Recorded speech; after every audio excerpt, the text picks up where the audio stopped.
सुरेंद्र कुमार जी। गुरुदेव, आपके चरणों में कोटि कोटि प्रणाम। गुरुजी, पहले मैं शराब, मीट, अंडा, तंबाकू का सेवन करता था।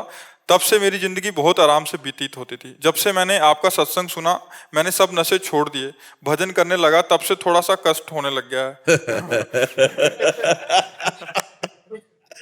आप ये तो देखो, जब कपड़ा कपड़ा गंदा हो जाता है और उसकी जब धुलाई होती है तो थोड़ा तो चोट सहनी पड़ेगी। अब जन्म जन्मांतरों से हमारा हृदय गंदा रहा, अब जब हम भजन में चल रहे हैं सत्य मार्ग में, तो अब धुलाई हो रही।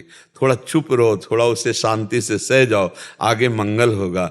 गंदे आचरण करने से सुख की प्राप्ति नहीं होती, केवल ऐसा लगता है। तो शराब पीने से, मांस खाने से, पराई माता बहनों की तरफ गंदी दृष्टि करने से कहीं सुख मिल सकता है क्या?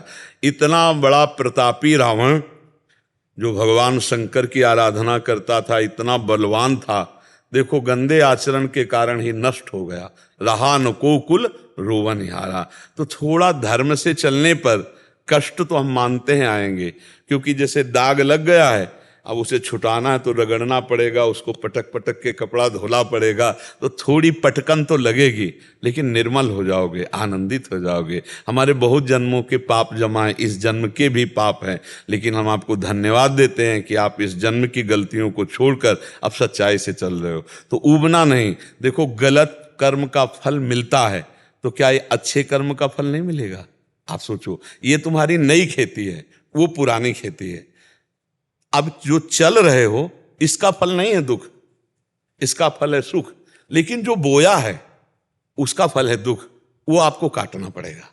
ये पुरानी फसल है, इसको काट लीजिए। जो अभी फसल डाली है, ये जब रंग लाएगी तो आनंदित हो जाओगे, बहुत सुखी हो जाओगे। हमारी बात मान लो, नई फसल को पुरानी से मत जोड़ो। अंदर जलता है जब मुझे कोई, तभी तो सोना जब जलाया जाता है तभी उसका दोष नष्ट होता है, तभी वो चमकता है। तो ये जलन मन को हो रही, जिस मन ने गलत किया है, तुम्हें नहीं हो रही। और इसी को जो सह गया, भगवान श्री कृष्ण चंद्रजू गीता में कहते हैं, यम ही न व्यथ्यंते ते पुरुषम पुरुषर सब सम दुखा सुखाधीरम सोमृतत्वाय कल्पते। व्यथा माने जलन, जो हृदय की जलन को सह गया और सुख दुख को समान भाव से, वही परम पद का अधिकारी हो गया। तो जलन हो रही तो भगवान की कृपा हो रही, चुपचाप सह जाओ। जितना मटकी आवे में रखकर पकाई जाती है, उतने बढ़िया वो पानी रखने लायक होती। कच्ची मटकी में एक बूंद पानी डाल दो, वहीं से छेद हो जाएगा। सूर्य के ताप से तपाने पर भी वो पानी रखने लायक नहीं होती। कच्ची मटकी जब आवे पे रखी जाती है तब होती है। ऐसे एक कांच है, ऐसे कंकड़ मारो टूट जाएगा, और एक कांच है गोली मारो तो नहीं टूटेगा। उसे बुलेट प्रूफ कहते हैं। कैसे? गरम ठंडा गरम ठंडा गरम ठंडा करके बुलेट प्रूफ बना दिया गया। उसको ऐसे प्रोसेस में डाला गया कि कांच तो वो भी है, गोली को सह जाएगा। तो अब तुम सही मार्ग पे चल रहे हो, तो अब तुम्हारे अंदर प्रोसेस शुरू हुआ तुम्हें मजबूत करने का। को मन से गुरु मान लिया है। गुरु तो भगवान है, मनुष्य कभी गुरु नहीं हो सकता। हाँ, हम अपने को जानते हो क्या समझते हैं? पोस्टमैन का काम क्या है? मालिक की वस्तु आप तक पहुंचा दे, आपकी बात मालिक तक पहुंचे। सरकारी, आप भगवान की बात आपको बता दी और आपकी बात भगवान को बता दी कि जीव है, करुणा करो। हम पोस्टमैन का काम, और हमको मिलती भगवान की कृपा, भगवान की भक्ति, भगवान का दुलार। जैसे आप 50 लोग भगवान नाम कीर्तन कर रहे हो, तो हमारे हृदय में बड़ी शीतलता।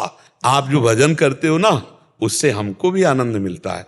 जैसे आप गलत रास्ते में चल रहे तो देख के हमारे जलन होगी, यार मेरा भारतवासी, मेरे धर्म में चलने वाला एक कैसे गलत आचरण। और जब आप जैसे सब छोड़े तो हमने कहा नहीं धन्यवाद आपको। किस बात का धन्यवाद? जैसे बच्चा दूध पी लेना तो माँ कहती है धन्यवाद, बहुत सुंदर, मेरा बच्चे ने दूध पी ले। तो दूध पीने से स्वस्थ तो वही होगा, लेकिन सुख माँ को हुआ। ऐसे संत महात्मा गुरुदेव, इनको सुख होता है जब समाज भगवत मार्ग में चलती है, आनंद के मार्ग में चलती है। खूब धैर्य पूर्वक चलो, विचलित मत होना।